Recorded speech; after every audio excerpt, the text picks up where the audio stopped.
जय हो सदगुरु भगवान की।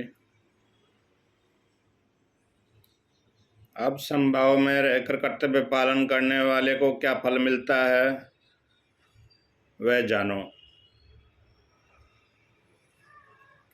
बुद्धि युक्तो जाति उभे सुकृत दुष्कृते तस्मादोगा युज्यस्व योगे कर्मसु कौशलम।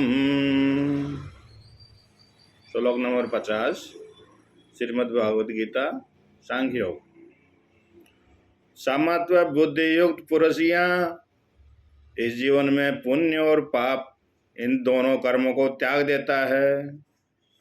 इसलिए तुम योग से युक्त हो जाओ। कर्मों में कुशलता योग है। भावनाओं की दुर्बलताओं से ऊपर उठकर जो पुरुष समत बुद्धि युक्त हो जाता है वह पाप और पुण्य दोनों के बंधनों से मुक्त हो जाता है। पाप और पुण्य मन की धारणाएं हैं और उनकी प्रतिक्रियाएं मन पर वासनाओं के रूप में अंकित होती है।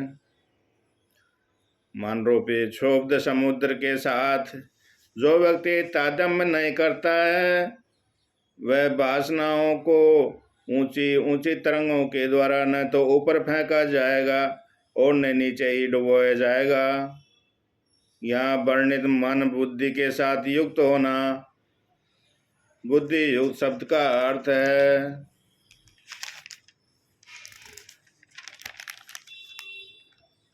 इस संपूर्ण प्रकरण में गीता का मानव मात्र को आह्वान है कि वह केवल इंद्रियों के विषय स्थूल देह और मन के स्तर पर ही न रहे जो उसके व्यक्तित्व का बाह्यतम पक्ष है। इनसे सूक्ष्मतर बुद्धि का उपयोग कर उसको अपने वास्तविक पुरुषत्व को व्यक्त करना चाहिए। प्राणियों की सृष्टि में केवल बौद्धिक क्षमताओं के कारण ही मनुष्य को सर्वोच्च स्थान प्राप्त है। जब तक मनुष्य प्रकृति के इस विशिष्ट उपहार का सम्यक प्रकार से उपयोग नहीं करता तब तक वह अपने मनुष्यत्व के अधिकार से वंचित ही रह जाता है।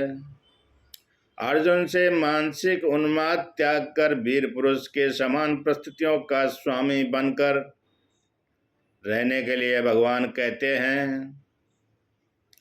उस समय अर्जुन इतना भावुक और दुर्बल हो गया था कि वह अपनी व अन्यों की शारीरिक सुरक्षा को चिंता करने लगा था। विकास की सीढ़ी पर मनुष्यत्व को प्राप्त कर जो अपनी विशेष क्षमताओं का पूर्ण उपयोग करता है वही व्यक्ति जन्म जन्मांतरों में अर्जित वासनाओं के बंधन से मुक्त हो जाता है। इसलिए तुम योग से युक्त हो जाओ। ये भगवान श्री कृष्ण का उपदेश है।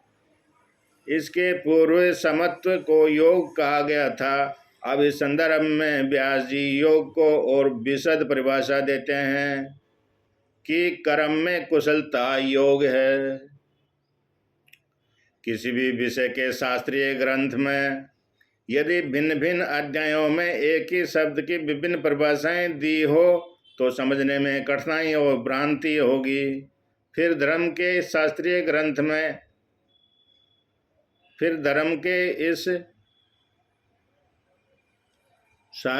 ग्रंथ में एक ही शब्द की भिन्न परिभाषाएं कैसे बताई हुई है। उपयुक्त परिभाषा को ठीक से समझने पर इस समस्या का स्वयं समाधान हो जाएगा। योग को पूर्वोक्त परिभाषा यहाँ भी संग्रहित है। अन्यथा मन के संभाव का अर्थ अक्रमणता एवं शिथिलता उत्पन्न करने वाली मन की क्षमता को ही कोई समझ सकता है। इस श्लोक में ऐसी त्रुटिपूर्ण धारणा को दूर करते हुए कहा गया है कि समस्त प्रकार के द्वंद्वों में मन के संतुलन को न खोकर कुशलता पूर्वक कर्म करना ही कर्म योग है। इस श्लोक के स्पष्टीकरण से श्री कृष्ण का उद्देश्य ज्ञात होता है कि कर्म योग की भावना से कर्म करने पर वासनाओं का क्षय होता है। वासनाओं के दबाव से ही मन में विक्षेप उठते हैं किंतु वासना क्षय के कारण मन स्थिर और शुद्ध होकर मनन निधि ध्यान और आत्मानुभूति के योग्य बन जाता है। योग शब्द का इस अर्थ में प्रयोग कर व्यास जी महाराज हमारे मन में उसके प्रति व्याप्त भ्रांति को दूर कर देते हैं।